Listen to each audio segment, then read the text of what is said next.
Hello dear students, कसे आहात सगळे?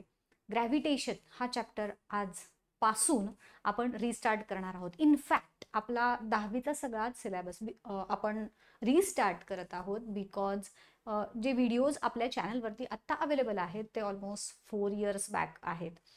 खूप सारे चेंजेस ॲक्च्युली सिलेबसमध्ये जरी झाले नसते तरी बारीक बारीक चेंजेस झालेले आहेत त्या सिलेबसमध्ये. आणि मग मला बरेचदा मुलांचे प्रश्न येतात की मॅम तुम्ही इथं असं म्हटलंय आणि तिथं तर तसं आहे, कारण ते व्हिडिओज थोडे जुने आहेत. मग तेव्हाच्या कॉन्टेक्स्टला नुसार ते बनवलेले आहेत. अर्थातच तेही तुम्ही बघू शकता, नो डाऊट.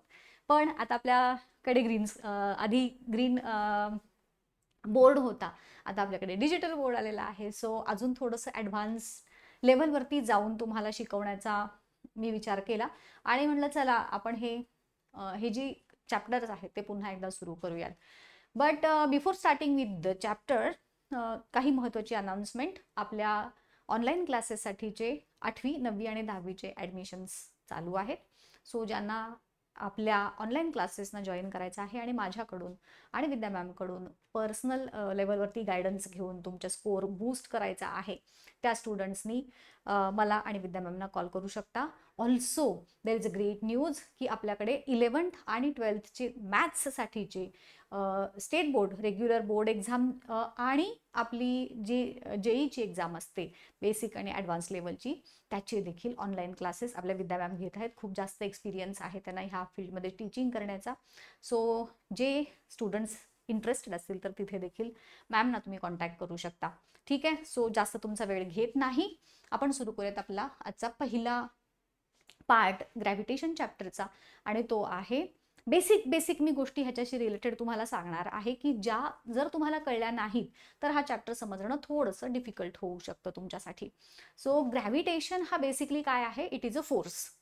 मग आपण सुरुवात करूयात फोर्स ह्या कन्सेप्टला अगदी तिथंपासून की फोर्स कशाला म्हणतो. सो फोर्सची जर बेसिक कन्सेप्ट तुम्हाला सांगायची झाली तर फोर्स इज नथिंग बट जेव्हा केव्हा तुम्ही कोणत्याही ऑब्जेक्टला आयदर पुश करता किंवा पुल करता. गाईज, तुमच्यापैकी कुणाकुणाला पुश आणि पुलमध्ये गोंधळ होतो जेव्हा आपण बाहेर जातो, स्पेशली मॉलमध्ये किंवा कुठं बँकेमध्ये वगैरे गेलेलो असतो आणि त्या डोअरवरती लिहिलेलं असतं पुश आणि पुल. मला कित्येक वर्ष म्हणजे अगदी रिसेंटली काही वर्षांपूर्वीपर्यंत आणि इव्हन कधीतरी बोलत असलो ना, मी कोणाकोणाशी तरी बोलत चाललेले असले तर मला अजूनही एकदम हे पुश लिहिले की पुल असे क्षणभर वाचावं लागतं. कुणाकुणाला असं होतं मला कमेंट करून सांगा की येस मॅम, पुश आणि पुलमध्ये गोंधळ होतो आमचा म्हणून. सो जेव्हा केव्हा आपण कोणत्याही ऑब्जेक्टला आयदर पुश करतो किंवा पुल करतो तर that is called as force. That time we are applying force on the specific object. So फोर्सची हीच डेफिनिशन झाली की any push or pull on an object, त्याला म्हटलं जातं फोर्स. किंवा अजून एक डेफिनिशन आहे त्याची, it is the physical quantity that changes or tends to change the state of rest or of motion. आता ह्याचं एक्सप्लेनेशन सांगते. चेंजेस ऑर टेंड टू चेंज. टेंड टू चेंज म्हणजे ज्याच्यामुळे त्याच्यात बदल होऊ शकतो. कशामध्ये? तर दोन गोष्टी झाल्या. आयदर त्याची स्टेट ऑफ रेस्ट चेंज होऊ शकते, म्हणजेच काय, तो जर रेस्ट पोझिशनमध्ये असेल, स्टेडी असेल तर त्याला मोशन प्राप्त होते. आणि मोशनमध्ये एखादा ऑब्जेक्ट असेल तर त्याची मोशनमध्ये चेंज होतात. मोशन म्हणजे अगेन 9वी मधला part, if any object is changing its position with respect to its surrounding, त्याला आपण मोशन म्हणतो, राईट. सो ऐका, आता मी काय सांगते. तुम्ही लेक्चर ऐकत आहात तर तुमच्यासोबत एक नोटबुक ठेवा. ह्या चॅप्टरमध्ये बऱ्याचशा म्हणजे मी बोलता बोलता अशा काही कन्सेप्ट, जसं आता तुम्हाला मी मोशनची कन्सेप्ट सांगितली, मी तुम्हाला फोर्सची कन्सेप्ट सांगितली, असं बरंचसं ॲडिशनल नॉलेज मी तुम्हाला बोलता बोलता बोलता देत जाईन. सो ते देखील ह्या चॅप्टरशी रिलेटेड महत्त्वाचं नॉलेज असतं आणि ते तुम्ही नोट डाऊन करून ठेवा. ॲट द एंड तुमच्या खूप सुंदर अशा नोट्स ह्या तयार होतील ह्या चॅप्टरशी रिलेटेड. सो ह्या चॅप्टरमधली सगळ्यात पहिली कन्सेप्ट तुम्ही काय लिहिली? It is the push or pull, म्हणजे फोर्स झाला आपण, किंवा की ज्याच्यामुळं एखाद्या ऑब्जेक्टची स्टेट ऑफ रेस्ट किंवा त्याची स्टेट ऑफ मोशन चेंज होते, अशी फिजिकल क्वांटिटी, त्याला आपण फोर्स असं म्हणतो. दोन डेफिनेशन लिहिल्या. त्यानंतर मी तुम्हाला मोशनची डेफिनेशन सांगितली. मोशन म्हणजे काय? If any object is changing its position with respect to surrounding, त्याला आपण मोशन म्हटलं. सो ही एक डेफिनेशन जुनी आहे पण लागते आपल्याला, याही चॅप्टरमध्ये आपल्याला लागणार आहे. आता जेव्हा आपण एखाद्या ऑब्जेक्टवरती फोर्स अप्लाय करतो, तुमच्या टेक्स्टबुकमध्ये एक प्रश्न आहे. हा, आता ह्या सिरीजमध्ये आता हे जे आपण सुरू केलेत व्हिडिओ, ते सांगता म्हणजे मी आधीचे व्हिडिओ जर तुम्ही बघितले तर त्यात बरेचसे इन टेक्स्ट क्वेश्चन्स असतील, ऍक्टिव्हिटी बेस्ड क्वेश्चन्स असतील, डायग्राम बेस्ड, असे बरेचसे काही गाळले गेलेत माझ्याकडून, मेन कन्सेप्ट फक्त सांगितले गेलेत. सो आता आपण जे डिस्कस करणार आहोत त्याच्यामध्ये मी ओळीनं तुमच्या बुकमधले प्रत्येक जी ऍक्टिव्हिटी विचारली जाऊ शकते, कोणत्या पार्टवरती कसे प्रश्न विचारले जातात, सगळं आपण डिटेल डिस्कस करणार आहोत. सो हा एक फरक असेल, राईट. सो जेव्हा केव्हा तुम्ही एखाद्या ऑब्जेक्टवरती फोर्स अप्लाय करता त्याच्यामध्ये काय काय बदल होतात. आठवा, जेव्हा एखाद्या ऑब्जेक्टवरती तुम्ही जोर लावता काय काय होणार, काय काय चेंज होतात त्याच्यामध्ये. सो त्याची आता जसं आपण बघितलं, if it is steady it will get in to motion, if it is in motion त्याची रेट ऑफ किंवा स्पीड ऑफ मोशन बदलणार, हा एक चेंज होईल.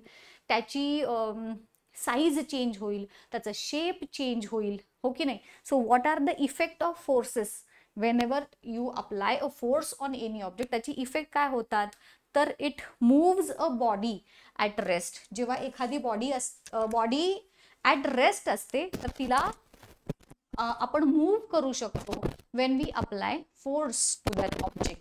त्यानंतर it can cause a moving object to change its speed. जसं आत्ता म्हटलं, जसं की ॲक्सलरेटर जेव्हा तुम्ही गाडीचा लावता, किंवा साधी एक ढकल गाडी आहे, हँड कार्ट जी असते, जे फ्रूट स्टॉलवरती वगैरे असतात, तुम्ही त्याला फोर्स लावला त्याचा स्पीड वाढेल, किंवा तुम्ही त्याला ओढून घेतलं त्याचा स्पीड कमी होईल.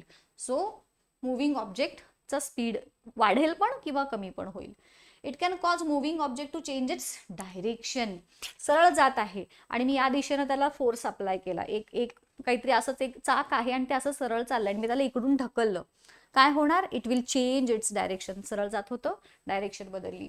Change the shape and size of object, जसं की रबर, प्लास्टिकचे वगैरे ऑब्जेक्ट्स असतात, इफ वी अप्लाय फोर्स त्याचा शेप साईज चेंज होऊ शकतो. सो मेन 4 प्रकारचे चेंजेस हे ऑब्झर्व करतो आपण. पहिला चेंज काय झाला, आता ह्यातले कीवर्ड्स मी तुम्हाला शिकवता कीवर्ड्स कसे फाइंड आउट करायचे, मोठी उत्तरं कशी शॉर्टमध्ये लक्षात ठेवायची, काही वर्ड्सच्या साह्यानं तुम्ही मोठी उत्तरं एका झटक्यात एक प्रो सारखं कसं लक्षात ठेवू शकता, हे देखील मी तुम्हाला ह्याच्यात गाईड करणार आहे.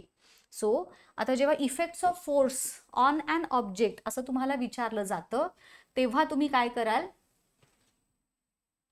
तर पहिलं तुमचं उत्तर असेल मूव्ज अ बॉडी, मूव्ह करते एखाद्या ऑब्जेक्टला.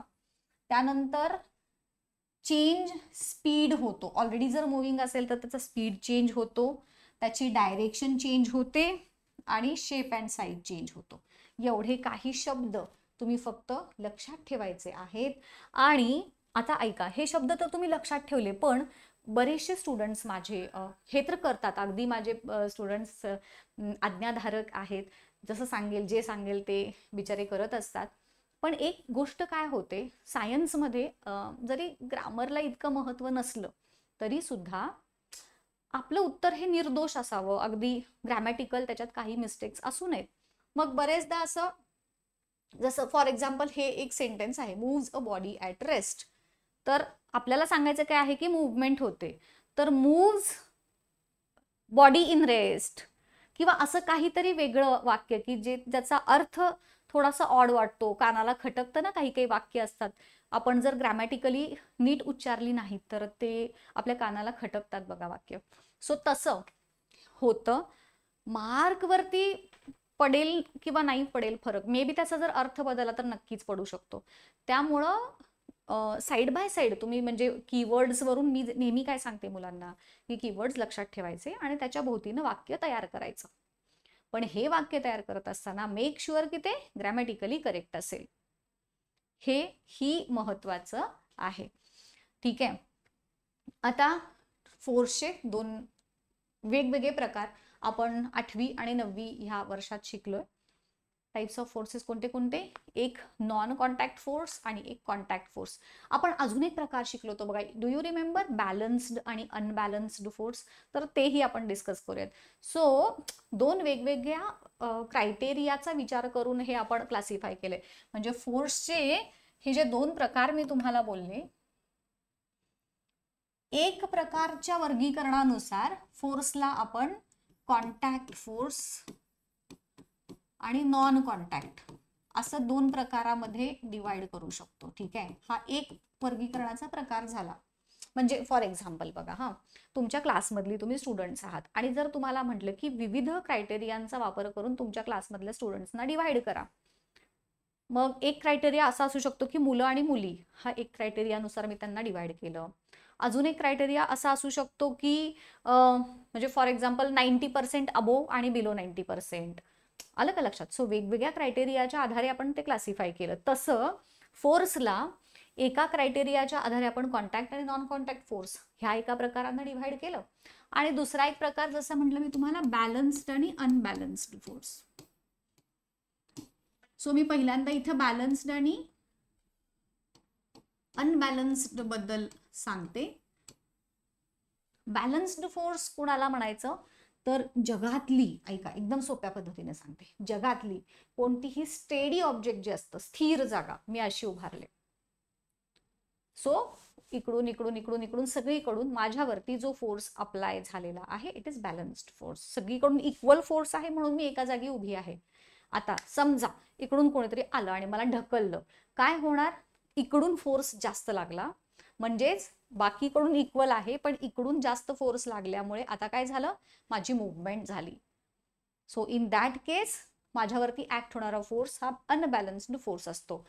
कोणत्याही स्टेडी ऑब्जेक्ट वरती असणारा फोर्स हा बॅलन्स्ड, कोणत्याही मूव्हिंग ऑब्जेक्ट वरती ऍक्ट होणारा फोर्स हा अनबॅलन्स्ड. इतकं साधं सोपं तुम्हाला लक्षात ठेवायचं आहे. राहील लक्षात? So balanced force acts on every steady object. ठीक आहे, आणि unbalanced force acts on every moving object. बस एवढं लक्षात आलं की तुम्हाला हा प्रकार लक्षात आला. आता वळूयात ह्या स्पेसिफिक दुसऱ्या प्रकाराकडे, दॅट इज कॉन्टॅक्ट आणि नॉन कॉन्टॅक्ट फोर्स मध्ये. कॉन्टॅक्ट फोर्स कधी म्हणतो आपण? तर जेव्हा दोन एकमेकांच्या वरती फोर्स अप्लाय करणारे ऑब्जेक्ट्स एकमेकांच्या डायरेक्ट कॉन्टॅक्टमध्ये असतील, ते एकमेकांना टच करत असतील, तर या दोघांच्या मध्ये असणारा फोर्स हा कॉन्टॅक्ट फोर्स. आणि दोन ऑब्जेक्ट्स जर एकमेकांच्या पासून ठराविक अंतरावरती प्रेझेंट असतील but still they are applying force on each other, जसं की मॅग्नेट, इथं पण इथे एक मॅग्नेट, असे दोन मॅग्नेट मी ठेवलेत, ह्या दोघांच्या मध्ये फोर्स ऑफ अट्रॅक्शन असणार की नाही? असणार. सो जसं जसं तुम्ही जवळ आणत जाताय तसं तसं फोर्स ऑफ अट्रॅक्शन वाढणार आणि ते एकदम चिकटले जातील, राईट? सो हे प्रकार जे आहेत ते आपण डिटेल बघूयात. बॅलन्स्ड फोर्स कुणाला म्हणायचं हे आय होप तुम्हाला क्लिअर दिसतंय. कॉन्टॅक्ट फोर्स आणि नॉन कॉन्टॅक्ट फोर्स जसं मी तुम्हाला आता सांगितलं. कॉन्टॅक्ट फोर्स कुणाला म्हणायचं? टू ऑब्जेक्ट्स आर, हा इथं दिलेलंच आहे बघा, ऍक्ट्स व्हेन द बॉडीज किंवा objects are in contact with each other, आणि they act when bodies are not in contact with each other. मग ह्याच्यामध्ये फ्रिक्शनल, मस्क्युलर हे कॉन्टॅक्ट फोर्सेसचे एक्झाम्पल्स येतात. हे दोन प्रकार मी रॅन्डम सांगितलेत, तुम्ही अजून मला कमेंट करून सांगा चला की फ्रिक्शनल फोर्स म्हणजे काय? तर हे दोन, हा एक सरफेस आहे, हा एक सरफेस आहे, हे एकमेकांच्या वरती असे घासले गेले, फ्रिक्शनल फोर्स. मस्क्युलर फोर्स म्हणजे काय? तर मी एखादी वस्तू उचलली, माझ्या मसलचा वापर केला, सो तेव्हा मी त्या ऑब्जेक्टवरती मस्क्युलर फोर्स अप्लाय केलाय. अजून असे कोणते कोणते एक्झाम्पल्स मस्क्युलर फोर्सचे सांगता येतील मला कमेंट करून सांगा नक्की. नोट्समध्ये मी तर तुम्हाला देतेच आहे, नो डाऊट. हा, नोट्स कुठे मिळतील? तर नोट्स तुम्हाला वेबसाईटवरती लवकरात लवकर देण्याचं मी बघत आहे. सो तो तुमचा प्रॉब्लेम सॉल्व्ह होईल. तसंच दुसरा फोर्स जो आहे तो आहे नॉन कॉन्टॅक्ट फोर्स. त्याचे काही एक्झाम्पल्स इथं दिले. एक मॅग्नेटिक फोर्स, जसं मी तुम्हाला आता सांगितलं, दोन मॅग्नेट्स एकमेकांपासून ठराविक अंतरावरती जरी असले तरी they exert force on each other. Electric फोर्सच्या साहाय्यानं आपण एका वस्तूच्या द्वारे दुसऱ्या वस्तूवरती किंवा इलेक्ट्रिक इक्विपमेंट्स जे असतात ते सांगू शकतो. ग्रॅव्हिटेशनल फोर्स हा इथे ह्या चॅप्टरमध्ये आपण डिटेल ज्याच्यावरती फोकस करणार आहोत तो देखील एक प्रकारचा नॉन कॉन्टॅक्ट फोर्स आहे. गाईज, तुम्हाला माहिती आहे हा जो ग्रॅव्हिटेशनल फोर्स हा जो कन्सेप्ट आहे, बरेच स्टुडंट्सना असं वाटतं की ग्रॅव्हिटेशनल फोर्स म्हणजे पृथ्वी, अर्थवरच्या बाकीच्या ऑब्जेक्ट्सवरती जो फोर्स एक्झर्ट करते त्याला ग्रॅव्हिटेशनल फोर्स म्हणतात का? But it is not correct. Actually correct पण पार्शियली करेक्ट. एक्झॅक्टली करेक्ट काय आहे माहिती आहे? ग्रॅव्हिटेशनल फोर्स हा पूर्ण युनिवर्स मधल्या कोणत्याही दोन ऑब्जेक्ट्स मधले तुम्ही कन्सिडर करा. म्हणजे आता सपोज मी इथं आहे, मी आणि माझ्या शेजारी असणारा हा टीव्ही असेल किंवा माझ्या हातात असणारा हा रिमोट असेल, पेन असेल, समोर लॅपटॉप असेल किंवा हे लाईट असतील, हे सगळे ऑब्जेक्ट, कोणतेही दोन ऑब्जेक्ट्स तुम्ही कन्सिडर करा, कोणतेही दोन रॅन्डमली तुम्हाला हवे ते. तर त्या दोन ऑब्जेक्ट्स मध्ये जो फोर्स ऑफ अट्रॅक्शन असतो तो ग्रॅव्हिटेशनल फोर्स. आणि मी आता एक शब्द वापरला, तुम्ही नोटीस केलं, ग्रॅव्हिटेशनल फोर्स हा फोर्स ऑफ अट्रॅक्शन आहे. आता ह्याच्यात काय फरक झाला? फोर्स ऑफ अट्रॅक्शन म्हणजे काय आणि फोर्स ऑफ अजून दुसरा कुठला प्रकार असतो तर असतो, देर आर सम फोर्सेस की ज्याच्यामध्ये ऑब्जेक्ट्स अट्रॅक्ट होतात एकमेकांच्याकडे आणि रिपेल पण होतात. म्हणजे जेव्हा स्पेसिफिकली दोन ऑब्जेक्ट्स एकमेकांकडे अट्रॅक्ट होतात तो त्यांच्यामध्ये असणारा फोर्स ऑफ अट्रॅक्शन झाला. मॅग्नेटच्या बाबतीत दोन अनलाईक पोलमध्ये फोर्स ऑफ अट्रॅक्शन असतं. म्हणजेच एक नॉर्थ पोल झाला आणि एक साऊथ पोल जर आपण कन्सिडर केला तर नॉर्थ आणि साऊथ पोलमध्ये, समजा हा मॅग्नेटचा नॉर्थ पोल हा साऊथ पोल आणि इकडे साऊथ आणि नॉर्थ पोल जर असतील तर ह्या दोघांच्या मध्ये असणार फोर्स ऑफ अट्रॅक्शन, ते अट्रॅक्ट करतील एकमेकांना. व्हेअर ॲज इथे उलट ठेवलं आपण, इथे आपण पोल जर चेंज केले आणि इथे जर नॉर्थ ठेवलं तर हे दोन एकमेकांना रिपेल करतील, लांब लांब जातील. मग ह्याला म्हणायचं फोर्स ऑफ रिपल्शन. लक्षात आलं? ग्रॅव्हिटेशनल फोर्स हा कधीच फोर्स ऑफ रिपल्शन नसतो. It is always force of attraction. म्हणजे ग्रॅव्हिटेशनल फोर्समुळे कधीच एखादा ऑब्जेक्ट दुसऱ्यापासून लांब नाही जाणार. Always it will attract the other object. ही कन्सेप्ट डोक्यात फिट झाली की gravitational force is a force of attraction and it exists between any two objects in the universe. मी आणि सूर्य ग्रॅव्हिटेशनल फोर्स, मी आणि प्लुटो ग्रॅव्हिटेशनल फोर्स. समजे? आता ह्याच्याविषयी जी माहिती आहे ती आपल्याला दिली सर आयझॅक न्यूटननी. तुम्हाला माहितीच आहे, प्रिन्सिपिया नावाचं बुक आहे. 1 मार्कासाठी बुकचं नाव लक्षात ठेवायचं. तर बऱ्याच मुलांना प्रश्न पडतो मग कशाला त्या न्यूटनला त्या ॲपलच्या झाडाखाली बसला आणि कशाला त्यांना ते शोध लावला वगैरे वगैरे. बट हे एक वरदान आहे ॲक्च्युली. आपल्याला वाटतं हे अभ्यास आता का करावासा लागतो वगैरे वगैरे म्हणून. बट ते जर झालं नसतं, त्यांनी हे शोध लावले नसते तर त्याच्यावरती बेस्ड कित्येक उपकरणं जी आपण आता वापरतोय, ज्यांनी आपलं आयुष्य सुकर केलंय, लाईफ एकदम इझी केली, ते आपण वापरू शकलो असतो का? नाही. So science is always blessing for us, हो की नाही? So it is the force of attraction, हे लक्षात ठेवायचं. तर हे म्हणजे बऱ्याच गोष्टी अशा असतात ना, म्हणजे मी माझ्या स्टुडंट्सना नेहमी सांगत असते की बाळांनो, हे अभ्यास म्हणून नका शिकू. काहीतरी नवीन मला माहिती मिळते आहे, वाव, ओ हे असं असतं वगैरे, अशा प्रकारचा विचार डोक्यात करून कोणतेही पार्ट शिकायला घेतला तर तो तुम्हाला जास्त चांगल्या पद्धतीनं समजेल, more and more interest develop होईल आणि मग अल्टिमेटली तुम्हाला त्याच्यावरती कसाही प्रश्न विचारला तरी उत्तर लिहिता येईल आणि मग मार्क मिळणं हे सेकंडरी आहे. नाही का, आपण 3 इडियट्स मध्ये शिकलो होतो, काय त्यांनी सांगितलं की कामयाबी के पीछे मत जाओ, हो की नाही? तर काबिल बनो, काबिल बनलं की कामयाबी आपोआप येते. अभ्यास करताना सायन्सचा स्पेसिफिकली, इवन कोणताही विषयासाठी हे ॲप्लिकेबल आहे, रट्टा मत मारो. बिल्कुल भी रट्टा मत मारो, उसको ना एक एक एक स्टोरी के तरह इमॅजिन करो जे काही चाललंय आपलं. हां, मग असं तुम्हाला ग्रॅव्हिटेशन म्हटलं की जगातल्या कोणत्याही दोन ऑब्जेक्ट्स एकमेकांच्याकडे अट्रॅक्ट होत आहेत असं ते इमॅजिन झालं की मग हां, मग ते रिपेल कधीच होत नाहीत, म्हणजेच it is the force of attraction. असं काही ते प्रत्येक गोष्ट try to visualize the things. आणि मग मला सांगा, सायन्स तुम्हाला अवघड वाटतंय असं? सायन्स बिलकुल अवघड नाही, फक्त the way you are studying science ही तुमची चुकीची आहे आणि म्हणून तुम्हाला सायन्स अवघड वाटतो, बाकी असं काही नसतं.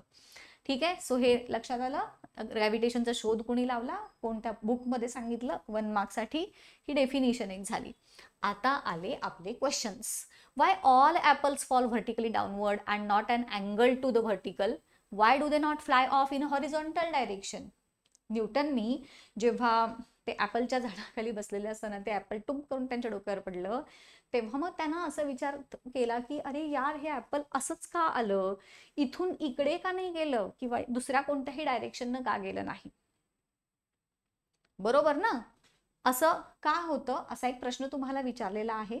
अगदी सोपा प्रश्न आहे, उत्तर हे सोपं आहे. बिकॉज ऐका, ह्याच्या मागचं रिझन असं आहे की ग्रॅव्हिटेशनल फोर्स हा त्या ऑब्जेक्टचं जे मास आहे त्याच्या सेंटर पासून ऍक्ट करतो तुमच्यावर. It is a centre seeking force. पुढे येणार आहे आपल्याला ते concept. So gravitational force is a centre seeking force. त्या ऑब्जेक्टचं जे सेंटर पार्ट आहे बॉडीचं मास जिथे एकवटलेलं असतं म्हणू आपण, तिथून ऍक्ट करतं दुसऱ्या ऑब्जेक्टवरती. आणि मग अर्थचं सेंटर कुठं आहे, तर अर्थचा कोर हा त्याचा सेंटर पार्ट झाला, हो की नाही? म्हणून अर्थ कुठल्याही ऑब्जेक्टला अट्रॅक्ट करते टुवर्ड्स इट्स सेंटर. आणि म्हणून मग ते इकडे तिकडे टँजेन्शियली वाकडं तिकडं व्हर्टिकली डायगोनली कुठं न जाता सरळ येतात आणि सरफेसवरती पडतात. Because gravitational force is a centripetal, म्हणजे सेंटर सिकिंग, म्हणजे सेंटर जिथे सेंटरकडे अट्रॅक्ट करणारा फोर्स आहे, असं त्याचं उत्तर आहे. It must be attracting toward itself and the direction कुठं असणार आहे, towards the centre of the earth. ठीक आहे. सो हे उत्तर झालं त्याचं की direction from the apple on the tree to the centre of the earth is in vertical direction. Vertical direction मध्ये झालं ना, at the position of the apple, आणि म्हणून इट फॉल्स व्हर्टिकली डाऊनवर्ड्स. सोपं आहे ते, एकदा इमॅजिन झालं तुम्हाला. हे आता ह्याच्यात उत्तर पाठ करत बसणार का तुम्ही? कोणीच पाठ करत बसायची गरज नाही. तुमच्या डोक्यात काय आलं, सेंटरकडे अट्रॅक्ट होणार आहे. आणि आता तुम्ही बघा, अर्थ आहे, हा अर्थचा सेंटर आहे, आणि वरून खाली आलेला हा कुठली व्हर्टिकल डायरेक्शन झाली ना, बरोबर की नाही? सो व्हर्टिकल डायरेक्शन झाली, म्हणून ते व्हर्टिकली कुठल्याही ऑब्जेक्ट करून, मग इथून येताना पण ते ऑब्जेक्ट असंच व्हर्टिकली येणार, असं समजे क्या, व्हर्टिकली डाऊनवर्ड्स तेवढ्यासाठी आले ते. त्यानंतर what are the Newton's laws of motion? न्यूटनचे 3 लॉज ऑफ मोशन आणि 3 इक्वेशन्स ऑफ मोशन सगळ्यांना ह्या चॅप्टरसाठी तोंडपाठ असले पाहिजे. मग 3 लॉज ऑफ मोशन काय आहेत? पहिला लॉ काय आहे आपला, an object continues to be in state of rest or of uniform motion along a straight line unless an external unbalanced force acts on it. ह्याच्याशी रिलेटेड एक खूप एक इन्सिडन्स आठवला. माझी मुलगी जी इथं, आता मुलगी असं नाही सांगत, एक स्टुडंट म्हणू आपण, आणि तिच्या शाळेमध्ये हे शिकवत होते. आणि ह्याला आपण इनर्शिया म्हणतो ना, की स्टेट ऑफ रेस्टमध्ये असेल तर तशीच राहणार, किंवा मोशनमध्ये असेल तर मोशनमध्येच राहणार, ह्याला आपण इनर्शिया म्हणतो. सो पहिला लॉला आपण लॉ ऑफ इनर्शिया असं देखील म्हणतो, हो की नाही? आता हे त्या शाळेमध्ये त्या टीचरनी कसं एक्सप्लेन केलं असेल तुम्ही इमॅजिन करा. You wake up in the morning, you are sleeping. हां बघा, मी सांगते, you are sleeping and your mom comes in the morning and काय she get you up. English पण बघा किती हाय लेवलचं. she get you up and you say no mama no 5 minutes, no mama no 5 minutes. that is inertia. असं कुणी शिकवलं असेल? मग त्यांना काय सांगायचंय, आहे त्या स्टेटमध्ये राहण्याची टेंडन्सी, हे त्यांना सांगायचं होतं, आणि त्यांनी किती घाणेरड्या पद्धतीने सांगितलं विचार करा. काय करणार, असे शिक्षक असल्यानंतर मुलांना कसा इनर्शिया समजायचा, हो की नाही. सो कोणताही ऑब्जेक्ट स्टेडी असेल तर स्टेडी राहणार आणि मोशनमध्ये असेल तर मोशनमध्ये राहणार, unless and until external unbalanced force acts on it.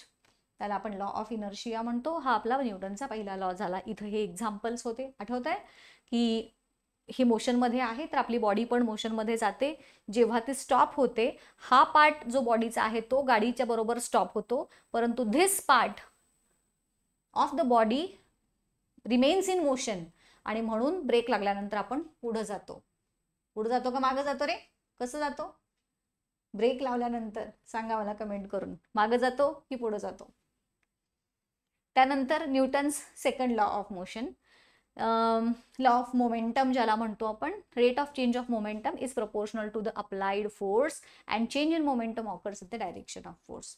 Momentum हे तुमच्याशी म्हणजे मास आणि फोर्स ह्याचं प्रोडक्ट असतं.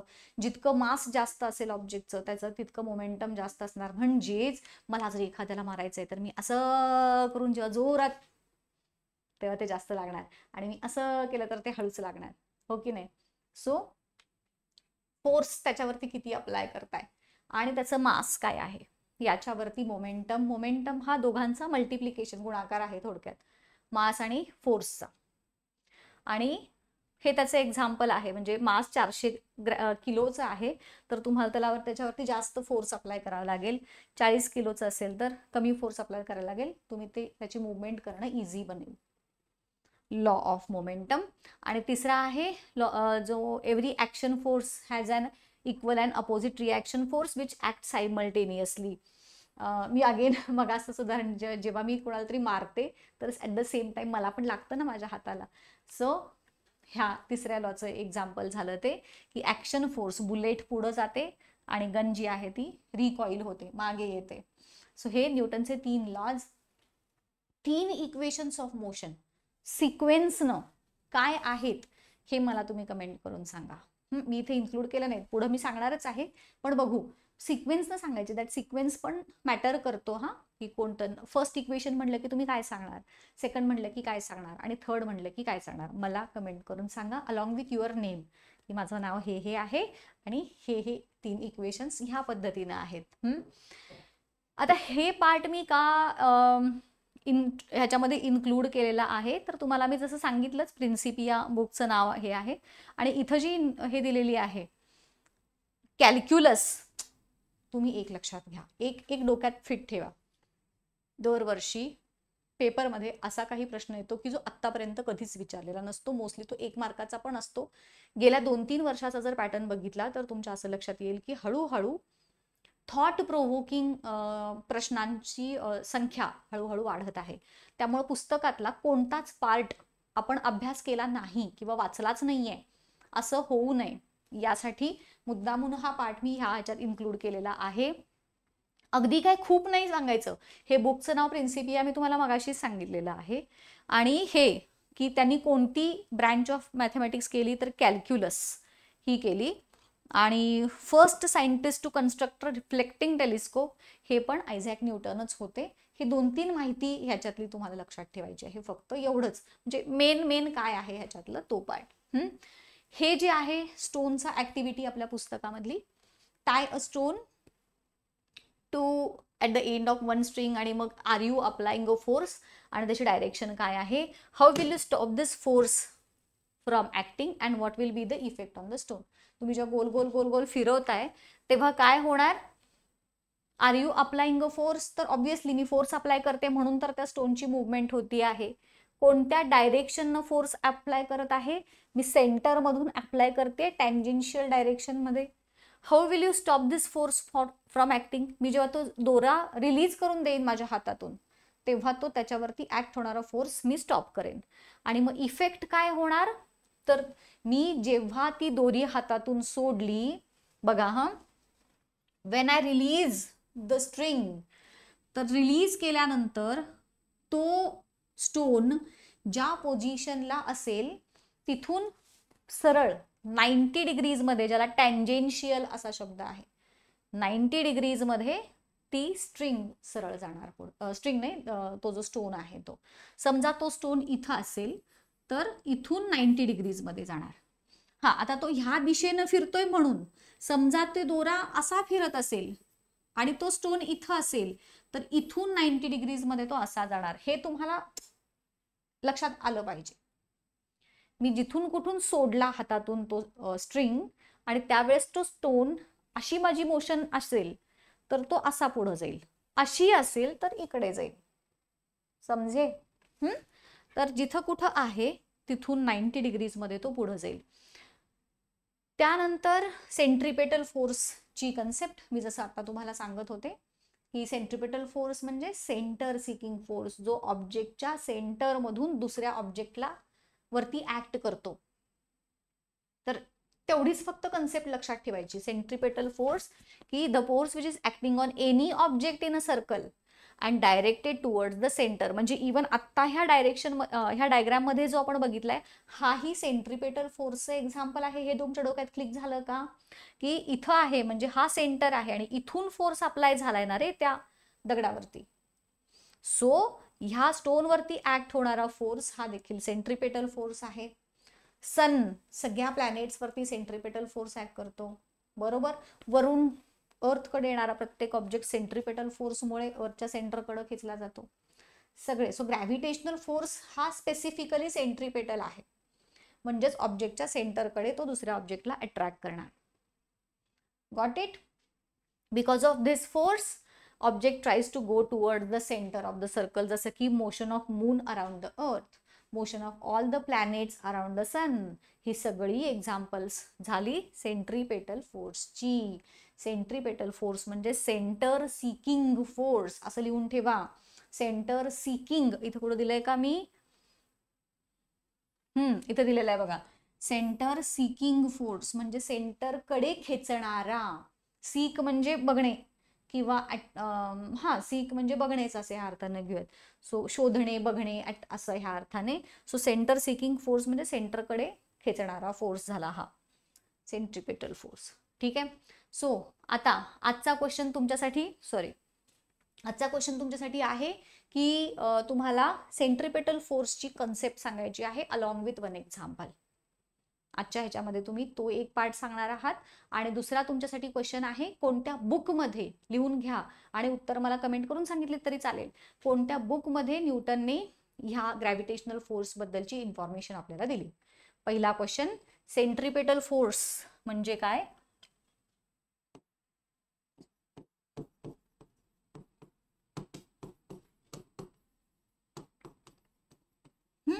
आणि दुसरा म्हणजे बुकचं नेम तुम्हाला सांगायचं आहे की ज्याच्यामध्ये न्यूटनने आपल्याला ग्रॅव्हिटेशनल फोर्स बद्दल इन्फॉर्मेशन सांगितलेली आहे.